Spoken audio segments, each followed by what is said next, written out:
बहुत बहुत स्वागत है आपका। एक न्यूज़ 24 देख रहे हैं आप और मैं हूं आपके साथ ब्यूटी। देखिए, वर्तमान में भारत में वोटर पुष्टिकरण यानी कि मतदाता सूची का सत्यापन और अद्यतन को लेकर कई राज्यों में विशेष अभियान चलाया जा रहा है। चुनाव आयोग ने यह कवायद आगामी विधानसभा और लोकसभा चुनाव को ध्यान में रखते हुए शुरू की है। बता दें कि ताकि फर्जी वोटिंग, डुप्लीकेट नाम और मृत मतदाताओं के नामों की सूची से हटाया जा सके। एक बड़ा मुद्दा यह है कि कई स्थानों पर बिना जानकारी के नाम हटाए जा रहे हैं, जिससे असली मतदाता परेशान है। वहीं दूसरी ओर कुछ राजनीतिक दल इस प्रक्रिया को पक्षपातपूर्ण बता रहे हैं। कुछ दलों का आरोप है कि आयोग की कार्रवाई खास समुदायों या क्षेत्रों को निशाना बना रही है। इसके अलावा बता दें कि डिजिटल वोटर पुष्टिकरण प्रणाली लागू करने की भी चर्चा है, जिसमें बता दें कि आधार लिंकिंग के जरिए एक ही व्यक्ति के एक से अधिक नामों को रोका जा सके। हालांकि इससे गोपनीयता और डेटा सुरक्षा को लेकर भी चिंताएं उठ रही है। हम इन सभी बातों को जानकारी प्राप्त करने के लिए हमारे साथ जुड़े हैं दो सहयोगी, राहुल और साहिल। सबसे पहले हम साहिल से बात करेंगे। जी साहिल जी, तो आपको ये वोटर पुष्टिकरण क्या है और क्यों लागू किया जा रहा है, इसके बारे में आप क्या बताना चाह रहे हैं जनता को? सबसे पहले तो हम कहना चाहेंगे कि जो वोटर पुष्टिकरण की जो बात आई है, वोटर्स का पुनर्निरीक्षण करने की बात, तो ये अच्छी बात है, ये अच्छी पहल है। क्योंकि देखिए, अगर निर्वाचन आयोग जो है इसका कदम उठाया है कि भाई इलेक्शन कमीशन का कहना है कि पुनर्निरीक्षण होना चाहिए कि जो वोटर्स हैं जिनके पास, जैसे कि बहुत सारे लोगों की जो है मृत्यु 20 साल पहले हो चुकी है, लेकिन फिर भी उनके नाम से वोट्स दिए जा रहे हैं, ऐसा कहना है बहुत लोगों का कि फिर भी उनके नाम से वोट्स दिए जा रहे हैं। या फिर कई ऐसे लोग हैं जो कि अलग अलग विधानसभा में वो वोट देते हैं। जैसे कई ऐसे लोग हैं, जैसे कि आप कह सकते हैं कि एक जिले से दूसरे जिले में जाकर के, या एक राज्य इस राज्य में भी वोट देते हैं और उस राज्य में भी जाकर के वोट देते हैं। अभी हाल ही फिलहाल में जो है बिहार सरकार के मंत्री हैं सहकारिता विभाग के प्रेम कुमार ने कहा था कि बिहार के कुछ ऐसे क्षेत्र हैं जहां पर बांग्लादेशी घुसपैठियों की संख्या बढ़ते जा रही है। यानी कि रोहिंग्या जो मुसलमान हैं वो देखिए, पहले उनका कहना है कि पहले वो लोग घुसते हैं, आधार कार्ड बनवाते हैं और उसके बाद जो है वो लोग वोटर्स में भी जो है अपना फर्जीवाड़ा करना शुरू कर देते हैं। उनका स्पष्ट तरीके से कहना था कि जो फर्जी वोटर्स हैं, फर्जी वोटर्स को जो है हटाने का ये प्रयास पहल है। लेकिन सवाल एक और भी उठता है ब्यूटी जी कि भाई फर्जी वोटर्स को हटाने का एक अच्छा पहल है तो बढ़िया है कि भाई इलेक्शन जो है वो फ्री एंड फेयर होना चाहिए, आज़ादी से, स्वतंत्रता से, और सब कुछ जो है अच्छे से होना चाहिए। लेकिन अब क्यों, जब इलेक्शन जो है सर पे है, क्योंकि देखिए 6वां महीना चलना शुरू हो गया है और इसी पर सिलेक्शन होने हैं ना, कब आचार संहिता लागू हो जाए इसका भी कुछ कहा नहीं जा सकता है। और वोटर्स का पुष्टिकरण भी किया जा रहा है, तो पुनर्निरीक्षण जो किया जाता है सबका नहीं किया जा रहा है। 7 से 8 करोड़ वोटर्स का जो डेटा है उनके पास कि इसका पुनर्निरीक्षण किया जाएगा, तो उनका किया जा रहा है। अब उसमें कहा क्या जा रहा है कि आधार कार्ड मायने नहीं रखेगा। देखिए, मैं मानता हूं कि आधार कार्ड बहुत अच्छी चीज़ है, क्योंकि उसमें फिंगरप्रिंट का जो सिस्टम है कि यदि आप एक बार आपका आधार कार्ड कहीं बन जाता है, दोबारा कहीं आप फिंगरप्रिंट लगाते तो आपको पुराना आधार कार्ड या फिर उसी से पहचान आपका लिंक रहता है। तो जब सारी चीज़ों में आधार कार्ड की जरूरत पड़ती है, तो फिर इसमें पुनर्निरीक्षण में आधार कार्ड को दस्तावेज ही नहीं माना जा रहा है कि नहीं आपको जो है कोई और दस्तावेज, जैसे कि आपको डोमिसाइल वगैरह देना पड़ सकता है, कि आपका बर्थ सर्टिफिकेट देना पड़ सकता है, कहाँ से आप रहते हैं। तो कहीं ना कहीं यह अच्छी पहल भी है, लेकिन सवाल के घेरे में भी है कि जब पहले से नहीं हुआ तो 22 वर्षों में नहीं हुआ तो अब क्यों हो रहा है। विपक्ष लगातार इस पर सवाल उठा रहा है कि भाई ये कई ऐसे वोटर्स जो हैं जिनको नाम हटाने का जो है ये साजिश चल रहा है।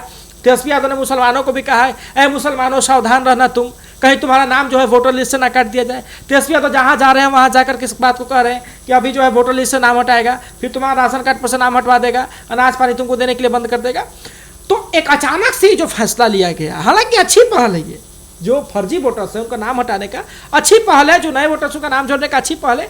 लेकिन अचानक से जो फैसला लिया गया, इसको जो है थोड़ा सा ताज्जुब वाली बात है। पप्पू यादव ने आज ही विरोध किया है, पप्पू यादव ने आज ही विरोध किया और कहा कि ये लोगों का हक है, किसी भी व्यक्ति का यदि ये पुष्टि हो जाता है कि भाई ये यहाँ का वोटर्स हैं, या फिर अचानक से जिनके पास दस्तावेज अभी नहीं है, आप उनको मांग रहे दस्तावेज और तुरंत से उसका नाम हटाने की बात करें, तो कहीं ना कहीं ये गलत होगा। और बाकी बातें हमारे मित्र राहुल कुमार बताएंगे।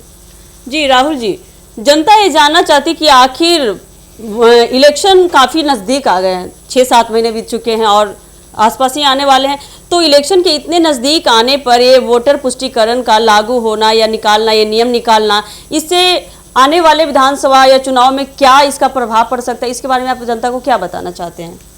चुनाव आयोग जो फैसला लिए हैं बिहार में विधानसभा चुनाव से पहले, ये तो बहुत बड़ी फैसला है बिहार की जनता के लिए, क्योंकि जो भी वोटर लिस्ट में पहले से नाम चले आ रही है दर पीढ़ी वो हटाया जाएगा। पर एक तरह से ये गलत है कि सामने चुनाव है सर पे, इस तरह से जो चुनाव आयोग ने फैसला लिया एक तरह से बिहार की जनता के लिए गलत है जी। अगर ये करना था तो 1-2 साल पहले करते जी। जनता की भलाई भी होती, लोगों को पता भी चलता। अभी जो भी सरकारी दस्तावेज उनसे मांगे जा रहे हैं जुड़ने के लिए वोटर लिस्ट में, लोग कहाँ से इकट्ठा कर पाएंगे जी। और देखिए उसमें एक और बात है राहुल जी कि देखिए हमने कहा ना कि बिहार सरकार के एक मंत्री या कई मंत्रियों ने इस बात को कहा है कि बिहार के कुछ ऐसे क्षेत्र हैं जहां पर बांग्लादेशी घुसपैठियों का जो है राज बढ़ता जा रहा है। वो लोग मतलब कि लगातार आते हैं और आधार कार्ड बनवाना बहुत आसान है, कहीं भी अब जाकर के जन्म प्रमाण पत्र, कई लोग तो फर्जी जन्म प्रमाण पत्र से भी बनवा लेते हैं। तो अचानक से जो उनकी संख्या बल बढ़ रही है उसको देखते हुए भी जो है ये वोटर का पुष्टिकरण करवाना जो है सही बात। ऊपर से जो है जनक राम है बिहार सरकार के मंत्री, उन्होंने कहा कि देखिए बहुत सारे ऐसे लोग हैं जो जहां रहते हैं जिस राज्य में, जैसे मान लो कोई पलायन कर गया, यहाँ से जाकर के नौकरी कर रहा है, पूरा परिवार उनका वहाँ बस रहा है, तो एक तो वो वहाँ भी वोट करते हैं, अधिकांशतः लोग ऐसे हैं। इलेक्शन कमीशन के जो उस स्टेट का डाटा है तो उस स्टेट के डाटा में भी उनका नाम है। इलेक्शन कमीशन के पास जो इस स्टेट का डाटा है, इस स्टेट के डाटा में भी उनका नाम है।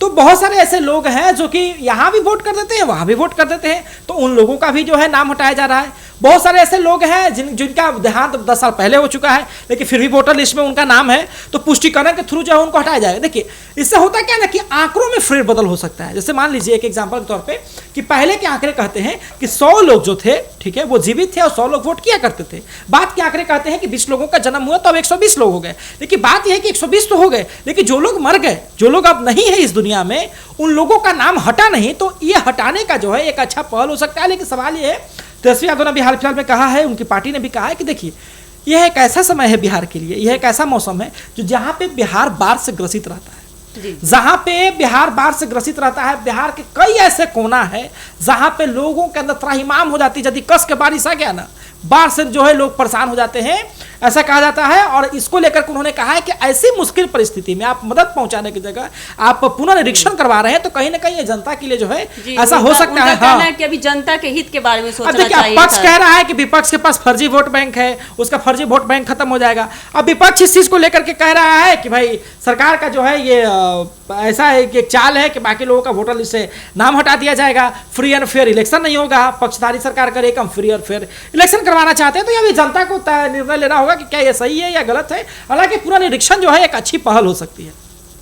तो जैसा कि अभी आपने हमारे दोनों सहयोगियों को सुना कि कैसे वोटर पुष्टिकरण का क्या हमारे देश में इसका क्या हानि हो सकता है और इससे आने के बाद क्या लाभ हो सकती है, लेकिन ये तो जनता भी सोच रही होगी कि आखिर इलेक्शन इतने नज़दीक आने के बाद सरकार ये कैसा पुष्टिकरण करवा रही है, कैसा नियम लागू कर रही है। तो ये आने वाला समय ही बताएगा कि वोटर पुष्टिकरण से हमारे देश में क्या लाभ हुआ और क्या हानि हुआ। तो ऐसे ही अपडेट के लिए जुड़े रहिए हमारे 8 न्यूज़ 24 के साथ। दीजिएगा इजाज़त, धन्यवाद।